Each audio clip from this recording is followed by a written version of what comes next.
नमस्कार मंडळी. तर मी रुपाली वैद्य तुम्हाला आज घेऊन जाणार आहे रेणुका माता मंदिरामध्ये. मी तुम्हाला मंदिर आणि मंदिराचा परिसर दाखवणार आहे. तर अंबेजोगाईच्या आउटसाईडला हे मंदिर आहे. आउटसाईडला म्हणजे अंबेजोगाईच्या बाहेर तुम्ही बघू शकता, इथं खूप जंगल आणि एकदम रस्ता असं सामसूम आहे. इकडं घरं वगैरे काहीही नाहीत. तुम्ही आलात तर फॅमिलीसोबत किंवा फ्रेंड्ससोबत किंवा लहान मुलांची सहल आणली तर मोठे माणसासोबत राहा.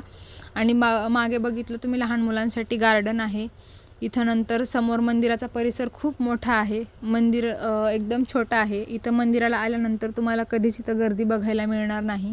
तुम्ही जेव्हा यात्रेला येताल त्या टाईमला तुम्हाला गर्दी बघायला मिळेल, नाहीतर तुम्हाला येरीवारी कधीच गर्दी बघायला मिळणार नाही. तुमचं दर्शन अगदी एक 5 मिनिटामध्ये दर्शन करून तुम्ही मोकळे होणार.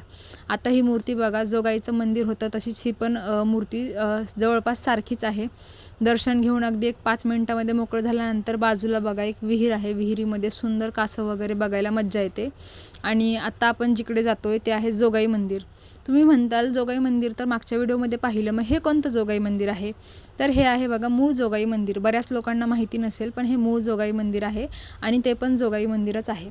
तुम्ही माझा व्हिडिओ बघितलात, मला एवढा छान रिस्पॉन्स दिलात. मागच्या व्हिडिओला पण खूप छान रिस्पॉन्स दिलात. ह्या व्हिडिओला पण चांगला रिस्पॉन्स देताल मला माहितीच आहे. तर माझ्या व्हिडिओला लाईक करा, शेअर करा, सबस्क्राईब करा आणि धन्यवाद. इथंच व्हिडिओचा एंड करते.